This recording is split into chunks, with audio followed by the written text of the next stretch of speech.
नमस्कार विद्यार्थी मित्रांनो, व्हर्च्युअल कॉस्मॉस या चॅनलमध्ये तुमचं स्वागत आहे. तर आज आपण काही इंग्रजी जे वाक्य आहे, काही टेन्सेस ते शिकणार आहोत. तर आपण सर्वात आधी सिम्पल प्रेझेंट टेन्स बघूया. आता या ठिकाणी यूज दिलेला आहे की यूज काय आहे सिम्पल प्रेझेंट टेन्सचा. Used for habit, routine, general truth and fact. Example, she eats breakfast every morning. आता वापर या टेन्सचा जो वापर आहे तो सवयी, दिनचर्या, सामान्य तथ्ये आणि तथ्य वापरणे यासाठी वापरले जातात. या उदाहरणामध्ये ती रोज सकाळी नाश्ता करते. तर आपण इंग्रजीमध्ये कसं म्हणू की शी इट्स. आता शी असल्यामुळे या ठिकाणी टी नंतर येस लागलेले आहे. शी इट्स ब्रेकफास्ट एव्हरी मॉर्निंग म्हणजे ती रोज सकाळी नाश्ता करते. म्हणजे हे तिची ती सवय आहे. ठीक आहे. तिची ती सवय आहे. ठीक आहे. त्यानंतर प्रेझेंट कंटिन्युअस टेन्स म्हणजे प्रोग्रेसिव्ह. प्रेझेंट कंटिन्युअस टेन्स म्हणजे चालू वर्तमान काळ. आता याचा यूज जो आहे तर तो describe action happening now or around the current time. ठीक आहे. Example, they are playing football in the park. तर याचा वापर असा आहे की ते सध्या किंवा सध्याच्या काळात घडणाऱ्या क्रियांचं वर्णन करतं. ठीक आहे. प्रेझेंट टेन्समध्ये म्हणजे सध्या घटना, प्रेझेंट म्हणजे आत्ता सध्या घटना घडत आहे. ठीक आहे. तर याचं जर आपण उदाहरण पाहिलं तर ते उद्यानात फुटबॉल खेळत आहेत. ठीक आहे. त्याच्यानंतर सिम्पल पास्ट टेन्स म्हणजे साधा भूतकाळ. याचा यूज असा होतो की used for action completed in the past. म्हणजे भूतकाळात पूर्ण झालेल्या गोष्टींविषयी आपण याचा वापर करतो. आता example, I finished my homework yesterday. आता मी काल माझा गृहपाठ पूर्ण केला. हा झाला पास्ट टेन्स म्हणजे भूतकाळ, ही क्रिया होऊन गेलेली आहे. तर भूतकाळात पूर्ण केलेल्या क्रियांसाठी हे वापरलं जातं सिम्पल पास्ट. त्याच्यानंतर पास्ट कंटिन्युअस प्रोग्रेसिव्ह म्हणजे भूतकाळातील जी विशिष्ट वेळी चालू असणाऱ्या क्रियांचं वर्णन करणं. म्हणजे भूतकाळच असतो तो, पण तो कंटिन्युअस भूतकाळ असतो म्हणजे पास्ट कंटिन्युअस असतं, है ना. म्हणजे यूज त्याचा असा आहे, describe actions that were ongoing at a specific time in the past. म्हणजे हे काय करतं की भूतकाळातील विशिष्ट वेळी चालू असणाऱ्या क्रियांचं वर्णन करतं. ठीक आहे. की जसं की आपण एक्झाम्पलमध्ये इथं बघू शकतो की she was cooking dinner when the guest arrived. पाहुणे आले तेव्हा ती रात्रीचे जेवण बनवत होती. ठीक आहे. त्याच्यानंतर प्रेझेंट परफेक्ट. आता प्रेझेंट परफेक्टचा यूज काय आहे, describe actions that happen at an unspecified time before now or actions that started in the past and continue into the present. Example, I have visited Paris. आता याचा वापर असा आहे की आत्ताच्या आधी अनिर्दिष्ट वेळी घडलेल्या कृती किंवा भूतकाळात सुरू झालेल्या आणि वर्तमानात सुरू असलेल्या क्रियांचं वर्णन करतं. म्हणजे काही ज्या क्रिया आहेत त्या भूतकाळात सुरू झालेल्या आहेत आणि म्हणजे भूतकाळात सुरू झाल्या होत्या आणि वर्तमानात सुद्धा सध्या ते म्हणजे सुरू घडत आहे, है ना. तर उदाहरण, मी पॅरिसला भेट दिली नाही. ठीक आहे. त्यानंतर पास्ट परफेक्ट. आता याचा यूज असा होतो की used for actions completed before a certain point in the past. तर इथे एक्झाम्पल जे आहे, they had already eaten when we arrived. आता याचा वापर भूतकाळातील ठराविक बिंदूपूर्वी पूर्ण केलेल्या क्रियांसाठी हे वापरलं जातं. आता उदाहरण जर आपण पाहिलं तर आम्ही पोहोचलो तेव्हा त्यांनी आधीच जेवण केले होते किंवा आधीच जेवले होते. तेव्हा ते आधीच जेवले होते असं पण तुम्ही इथं म्हणू शकता. त्यानंतर फ्युचर सिम्पल म्हणजे साधा भविष्यकाळ. आता याचा यूज असा आहे की describes action that will happen in the future. म्हणजे भविष्यकाळात ज्या होणाऱ्या घटना आहेत त्यासाठी याचा वापर होतो. तो example, she will travel to London next week. म्हणजे भविष्यात होणाऱ्या क्रियाचं हे वर्णन करते. ठीक आहे. तर उदाहरण आपण बघू, ती पुढच्या आठवड्यात लंडनला जाईल. She will travel to London next week. त्यानंतर फ्युचर कंटिन्युअस प्रोग्रेसिव्ह म्हणजे त्या ठिकाणी कंटिन्युटी राहणार आहे. कंटिन्युअस म्हणजे भूतकाळ भविष्यकाळ चालू भविष्यकाळ तो असणार आहे. तर use describe action that will be on going. ठीक आहे. ऑन गोईंग म्हणजे सध्या जे असं चालूच आहे, घडतंच आहे. On going at a specific future time, म्हणजे विशिष्ट वेळेला जे भविष्यकाळामध्ये घडतं. ठीक आहे. तर एक्झाम्पल आपण बघू. At 8 PM tonight I will be watching TV.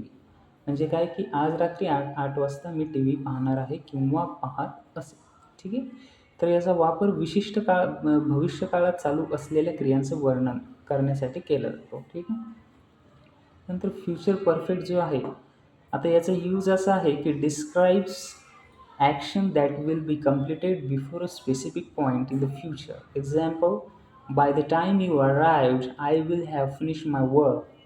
तर याचा वापर भविष्यात विशिष्ट बिंदूपूर्वी पूर्ण केले जाणाऱ्या क्रियांचे वर्णन करण्यासाठी केला जातो. आता उदाहरण, मी पोहोचेपर्यंत मी काम पूर्ण केले असेल.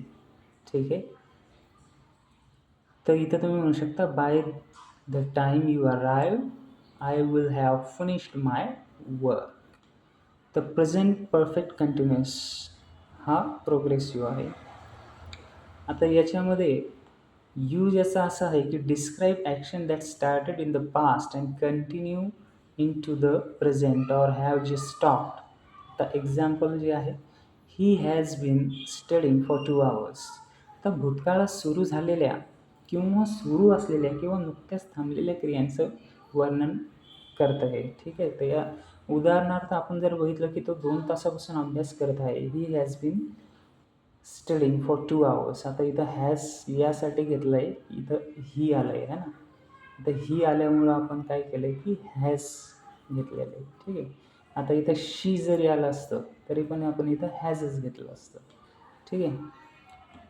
त्यानंतर पास्ट परफेक्ट कंटिन्युअस हा पण प्रोग्रेसिव्ह. ठीक आहे. त्याचा यूज आहे describe actions that were ongoing before a certain point in the past. जसं एक्झाम्पल जर पाहायचं झालं तर she had been waiting for 2 hours when he finally arrived. म्हणजे याचा वापर असा आहे की भूतकाळातील एका विशिष्ट बिंदूपूर्वी चालत असलेल्या क्रियांचं हे वर्णन करतं. ठीक आहे. आता उदाहरणार्थ जर पाहायचं झालं तर तो शेवटी आला तेव्हा ती 2 तास वाट पाहत होती. तर आपण कसं म्हणू शकतो की she had been waiting for 2 hours when he finally arrived. Okay. आता these examples should help illustrate how each tense is used in different situation and context in English. आता ही उदाहरणे इंग्रजीमध्ये प्रत्येक काळ, वेगवेगळ्या परिस्थितीमध्ये आणि संदर्भामध्ये कसा वापरला जातो हे स्पष्ट करण्यात या ठिकाणी मदत करेल. आता सिंपल प्रेझेंट टेन्सचं काही बघूया आपण. या ठिकाणी फॉर्म्युला आहे subject plus base form of word plus yes or ES for third person singular. आता थर्ड पर्सन सिंग्युलर म्हणजे काय की तृतीय एकवचन, अनेकवचन आणि काय म्हणतो आपण की तृतीयवाचक है ना. थर्ड पर्सन म्हणजे तृतीयवाचक. तृतीयवाचक एकवचनी. तृतीयवाचक एकवचनी म्हणजे थर्ड पर्सन. आता शी जी आहे ही तृतीयवाचक आहे आणि एकवचनी आहे, म्हणजे थर्ड पर्सन सिंग्युलर म्हणजे एकवचनी. आता या ठिकाणी शी ईट्स ब्रेकफास्ट एव्हरी मॉर्निंग. ती रोज सकाळी नाश्ता करते. तर हे उदाहरण आपण वरती पण बघितलेले आहे. तर आपण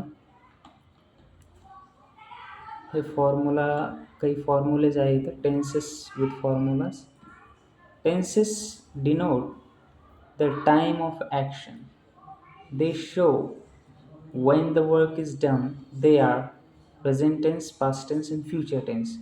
आता या ठिकाणी असं आहे की टेन्सेस हे डिनोट करतात. काय डिनोट करतात की टाईम ऑफ ॲक्शन, की जी क्रिया घडते त्याची जी वेळ असते त्याचं ते ॲक्शन जी आहे ती दाखवतं. तर या ठिकाणी present tense, past tense, future tense they are further divided in two. आता या ठिकाणी सिम्पल प्रेझेंट बघूयात आपण. It is used to denote scientific fact, universal truth and work done on daily basis. जसं की आत्ता आपण बघितलं. तर असर्टिव्ह रूल बघू आपण. असर्टिव्ह म्हणजे खात्रीलायक. ठीक आहे. तसं आपण एकदा या ठिकाणी पण बघून घेऊ की असर्टिव्हचा मिनिंग काय आहे. मला तर वाटतं की अशाच असणार आहे की खात्रीपूर्वक पण तरी एकदा आपण एक कन्फर्मेशनसाठी एकदा बघून घेऊया. ठीक आहे. असर्टिव्ह हां, म्हणजे ठाम, म्हणजे खात्री असणं, समजा जे ठाम वाक्य आहे, पक्के आहे, खात्री आहे ज्याची, है ना. तर अशा प्रकारचं हे आहे असर्टिव्ह रूल. ठीक आहे. आता या ठिकाणी subject plus V1, yes plus yes plus object. She writes a letter, ती एक पत्र लिहिते. निगेटिव्ह रोल असा होईल, subject plus does not, she असल्यामुळे डज नॉट घेतलं, प्लस V1 म्हणजे क्रियापदाचं पहिलं रूप, आणि प्लस येस किंवा येस, तर डज नॉट येईल या ठिकाणी शी असल्यामुळं, है ना, प्लस ऑब्जेक्ट. ठीक आहे. ती पत्र लिहित नाही, तर आपण म्हणू शकतो की she does not write a letter. त्याच्यानंतर इंट्रोगेटिव्ह रोल. इंट्रोगेटिव्ह म्हणजे क्वेश्चन मार्क, प्रश्नार्थक, है ना. Example, does she write a letter, ती पत्र लिहिते का, आणि क्वेश्चन मार्क. त्यानंतर interrogative negative assertive.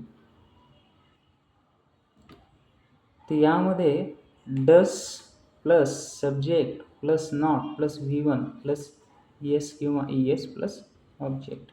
Does she not write a letter, ती पत्र लिहित नाही का,